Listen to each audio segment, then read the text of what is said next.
What's going on, all you wild dragon enthusiasts out there? Your two favorite Vikings are back tonight, and we are talking about the live action version of the 2010 DreamWorks picture, How to Train Your Dragon. Back then, I remember watching the original trilogy of animated films. Jay Baruchel and Gerard Butler starred in those. And Gerard Butler returns playing Stoic in this. And it's all about dragons. That's right. We're not talking about Game of Thrones. No, we're talking about the all new movie. It's called How to How to train. Train Your Dragon.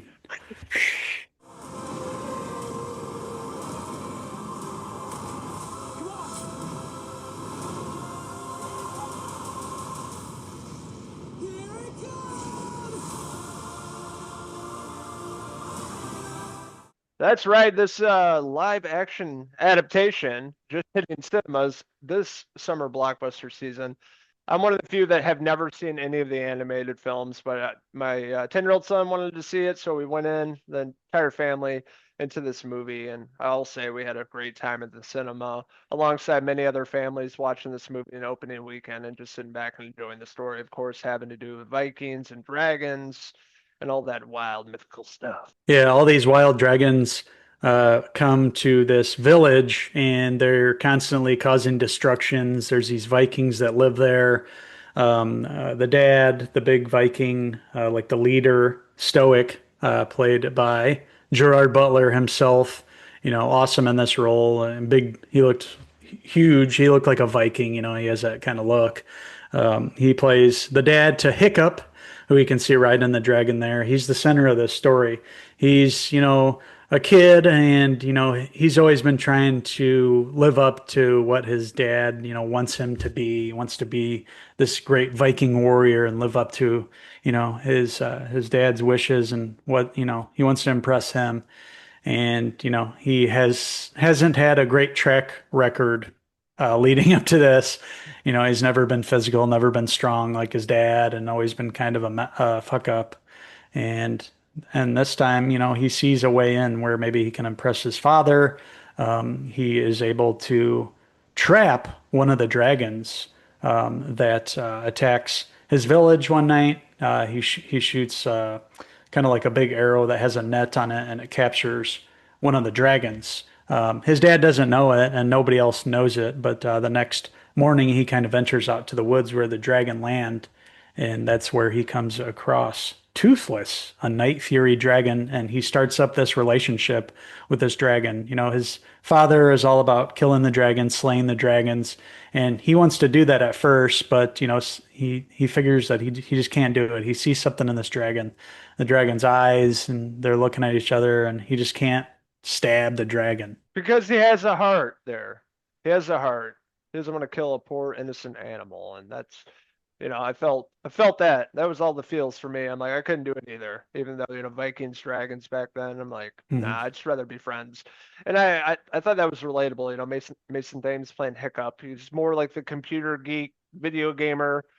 Is not destined to be a Viking. He's scrawny, skinny kid, not coordinated, right? He's felt like kind of me, trying to be a Viking. I'm like, I don't know if this is going to work out for me, but he doesn't give up. He keeps trying to impress his father, played by Gerard Butler, which I thought it was incredible. I thought they had a good father-son relationship, even though he was very hard on him and to be a Viking warrior essentially. But really sets up the relationship between the dragon Toothless and Hiccup throughout the film and kind of hiding this relationship because Vikings don't want dragons around. They just want to kill them. So he's kind of hiding this relationship. Eventually, of course, they find out about it. It really sets up the rest of the film. Yeah, I love how he gets sent to training and Nick Frost.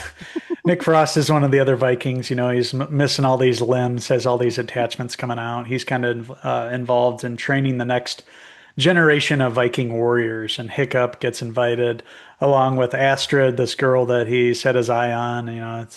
It's the apple of his eye, and she's a more fierce warrior than he is. So he kind of looks up to her, and they form a relationship too. She eventually finds out the secret of Hiccup, how Hiccup and the dragon Toothless, and how they have a relationship. And she's skeptical at first, but eventually Hiccup is able to, show her a dragon ride, is able to tame Toothless and gain the trust of the dragon. And they form this relationship, and he's able to take her up on a ride up on the dragon. The story goes on from there. We're not going to spoil everything here, but this movie, you're wondering, how does it live up to the animated film? I've seen the animated film. I know you haven't. So, speaking from my experience, this perfectly captures the animated film, the same spirit, the characters and everything felt very familiar, and the computer animation and the look of everything in this film nailed it. Got to say they nailed it with this. Everything looked phenomenal. The budget was perfect for this. The dragons themselves looked great. The designs, and all the Vikings, Gerard Butler, the casting, everything was really great. I loved where they shot this. It felt like it would be a place by the mountainside where dragons would be, high up in the mountains with fog rolling around and these big caves where dragons would be. So, they definitely captured the spirit of the animated film. And I really love this film and watched it along with my family. And we all really enjoyed this film. Very entertaining. And they really captured the heartfelt stuff, like you mentioned, with him, forming the relationship with Toothless and him eventually going on to do some heroic stuff and win over his dad's approval. And it just really, it did a great job on all levels here. It had the heartfelt moments, it had the action, had the great special effects, had the great scenes between the characters, had it all. I really enjoyed How to Train Your Dragon, the live action one. Going in with fresh eyes, I would have to agree with you. I think it was a visually stimulating, visually pleasing movie. CGI looked great, dragons look great, costume design, all the Vikings, the cast, the story, the arcs, the relationships. I think everything worked in this movie. A really great time at the movie theater. I kind of went in with low expectations. I'm like, I don't know how much I'm going to enjoy this compared to like shows like Game of Thrones or whatever, but it has something for everybody, young to old. I think there's a great story here. Very impressed. This is a movie I'd probably end up picking up for the home collection on 4K and rewatching again. And hopefully they'll do some more of these films. I know it's killing it at the global box office, so I'm sure we'll have more of these movies coming. And I'm here for it, and really had a great time with this. Really liked the kid in this movie, Mason Thames, this movie playing Hiccup. Liked him in The Black Phone. He's a good young actor, and interested to see where his career goes. Of course, Nico Parker playing Astrid too. I recognized her because she looks like her mom. She was really fantastic as Astrid. Yeah. Of course, Gerard Butler, Nick Frost. I love him and everything as Galber the Viking, and just a Yeah. really great time at the movie theater. Definitely worth your time. Go check this out if you've not seen it this summertime. Grab some popcorn, have a great time with your family, and enjoy. So that being said, I'm gonna give the 2025 How to Train Your Dragon, playing in cinemas across the globe. I'll give it a 4 out of 5. Nick Frost hair pieces. Oh, Gobber. Yeah, this was a really fun time at the movies. If you have a chance to go see this, check this out. The sound design, all the action sequences, the flying sequences, everything looks great. It's a really fun film and left the theater, on a high and really had a great time and enjoyed ourselves. Actually got to watch it in 4DX. No, I guess it wasn't technically 4DX. It was called something else, but similar to that where the chairs actually moved and stuff. So that was kind of cool. Like when the dragon was flying, it moved and That's it was a cool. pretty cool experience. Yeah.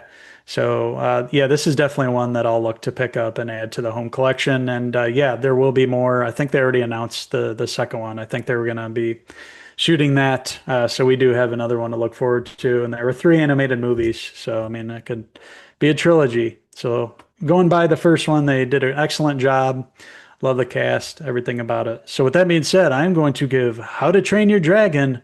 I'm going to give it a 4.5 out of 5 toothless hair pieces.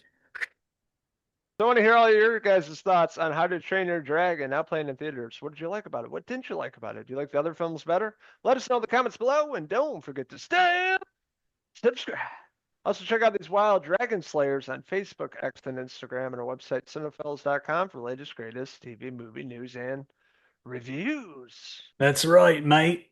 We had a great time at the cinema with our families watching How to Train Your Dragon. We look forward to adding this to our home cinema collection. So, thank you guys for watching our review of How to Train Your Dragon. We've been going to the cinema all summer long. We're going to be going this weekend, of course, for Superman. So, we will be back next week to review that James Gunn new Superman. So until the next Cinephellas movie review, I'm Uncle Henry Thames. And I'm Uncle Logan Myers signing out to the next movie review. Cheers! Cheers!